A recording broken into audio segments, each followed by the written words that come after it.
All right, my name's Ron Jenkins. A lot of people call me Jinx. I'm a recovering drug addict, alcoholic, dope fiend, whatever. I guess part of my story is when I was a kid, there's just a lot of bad things happened to me when I was a kid. And, I pretty much heard all my life that I wasn't worth anything, that I wasn't ever going to amount to anything. My parents were good people. My dad and I never got along at all. And so at about 16 years old, I decided I was going to be a biker when I grew up. I was going to get mean enough and bad enough and tough enough that nobody could mess with me ever again. And I pretty much pursued that lifestyle for a lot of years.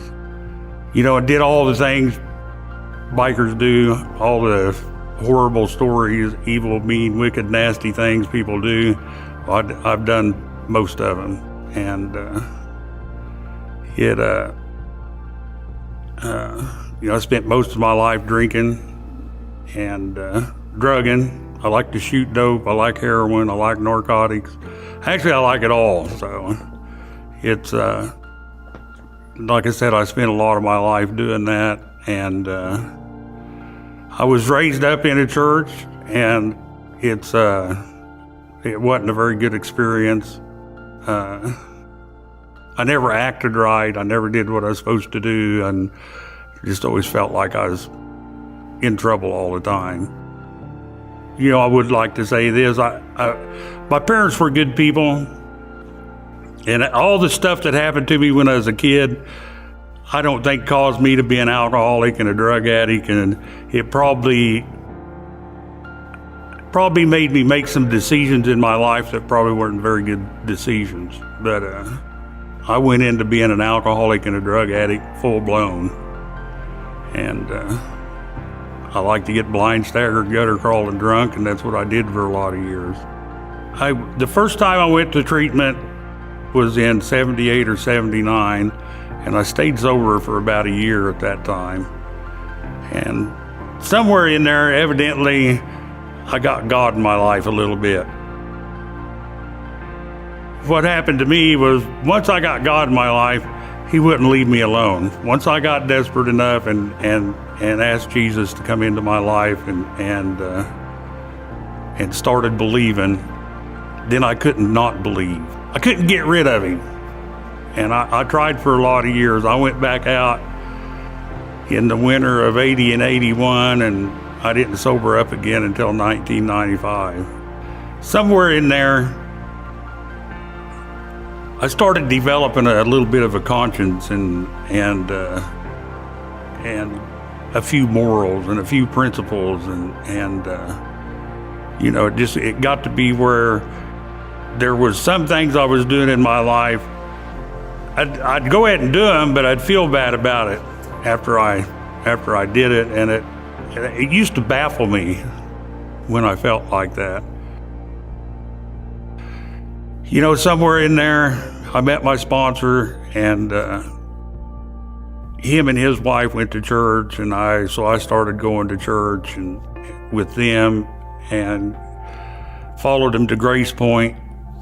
And when they started Grace Revolution, I knew Tim. I'd known Tim for a while, and I just kind of followed everybody over here. Well, actually, I just followed Tim over here. I'm not really that sociable. It takes me a long time to get to know people and socialize with them and stuff. And like I said, I'd known Tim for a while. I know through talking to Ken and talking to Tim and coming to church, my life has changed. And I don't know that my life has changed, but I've changed inside.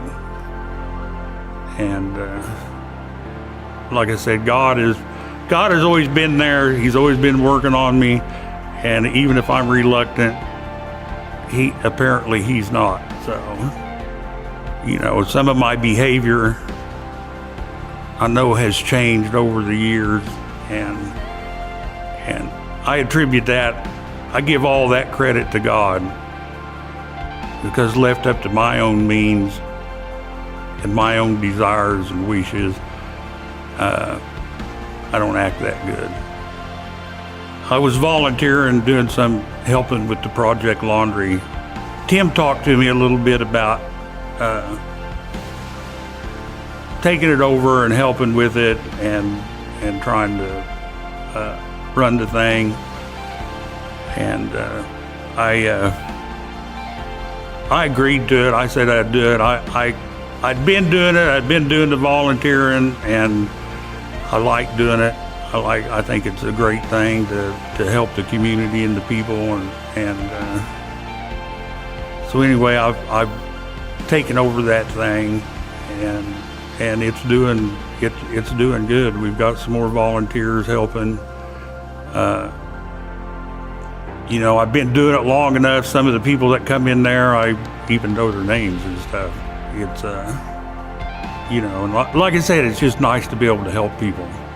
Over the years, and talking to people, and people being extremely patient with me and stuff, I've developed a little bit deeper belief, and developed a little more faith, and learned how to trust a few people, and trust what they tell me, and believe what they tell me.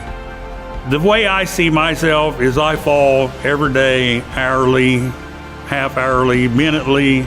For me, it's a daily struggle. And, I keep trying to go forward. I keep searching. I keep asking questions. And, I haven't given up yet. I don't think God ever gave up on me. So at this point in my life, I'm trying not to give up on Him. And, like I said, it's a daily struggle. I struggle praying.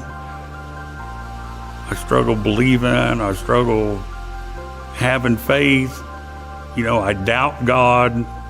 But I just I keep going. I try to keep going and keep learning. And the more I learn, the less doubt, the less fear, the less all that stuff I have, and I develop a little more belief and a little more faith and a little more trust.